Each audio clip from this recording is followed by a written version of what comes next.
Friends, നമ്മൾ കരുനാഗപ്പള്ളിയിൽ നമ്മുടെ വല്യമ്മയും നമ്മുടെ ചേട്ടനും എത്തിയിട്ടുണ്ട്. കണ്ട വല്യമ്മയും ചേട്ടൻ വന്നപ്പോൾ എനിക്ക് കുറേ സാധനങ്ങൾ മേടിച്ചിട്ടുണ്ട് കേട്ടോ.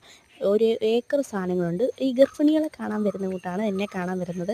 അമ്മ തൂത്ത് വൃത്തിയാക്കുന്നുണ്ട്. പിന്നെ ഞാൻ ചേട്ടനും കൂടെ ടെറസിൻ്റെ മുകളിൽ പോയി എന്നാണ് ഭംഗി നോക്കുകയാണ് കേട്ടോ. മഴക്കാറുണ്ട് കേട്ടോ, മഴ ഇങ്ങനെ പെയ്യാനായിട്ട്. പിന്നെ കഴിഞ്ഞപ്പോൾ വിളക്ക് കത്തിക്കാനുള്ള പൂവൊക്കെ പിച്ചി ശംഖുപുഷ്പവും ചെമ്മന്തിയൊക്കെ പിച്ചിയിട്ട് വിളക്കൊക്കെ ഒരുക്കി വെച്ചു. പിന്നെ നമ്മൾ ചായ ഇട്ട് കഴിഞ്ഞപ്പോൾ ചായയും കേക്കും കൂടെ കുടിച്ചു. പിന്നെ വിളക്കൊക്കെ വന്ന് കത്തിച്ച് നാമമൊക്കെ ചൊല്ലി. പിന്നെ അപ്പുറത്തെ ശാന്തി ആൻറ്റിയാണ് കേട്ടോ, നമുക്ക് പാല് കൊണ്ടുവരുന്ന ആൻറ്റിയാണ്. അപ്പോൾ പശുവിന് കഞ്ഞി വെച്ച് കൊടുക്കാനുള്ള ഇതും കൊണ്ട് വന്നേക്കാണ് കേട്ടോ. അപ്പോൾ ഒരുപാട് വീഡിയോ ഒക്കെ എടുത്തു. പിന്നെ അതിൻ്റെ പിസ്തയും ബദാമും കഴിച്ചു. പിന്നെ ഞങ്ങൾ എല്ലാവരും കൂടി ബിഗ് ബോസ് കണ്ടു കേട്ടോ. പിന്നെ ഫുഡൊക്കെ കഴിച്ച് നല്ല കപ്പയും മീൻകറിയും ചോറും ഒക്കെ ആയിട്ട് നല്ല സൂപ്പറാണ് ഇന്നത്തെ ചാപ്പാട്. ഇത്രയേ ഉള്ളൂ. Good night.